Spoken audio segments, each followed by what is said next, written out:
Quickly build pages by dragging and dropping content blocks onto your page. Start by hitting the blue Add Content button at the top of your screen.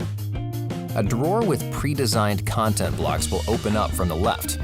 Choose a block you like and add it to your page by clicking and holding it with your mouse.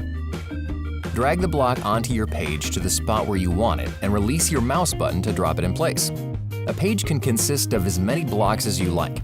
You can recognize a block by the purple label in the top left corner. Once blocks are on your page, you can rearrange them by simply grabbing the handle and dragging it to a higher or lower position on your page. You can also copy the block or delete the block. All blocks are structured the same way. A block can contain one or more columns.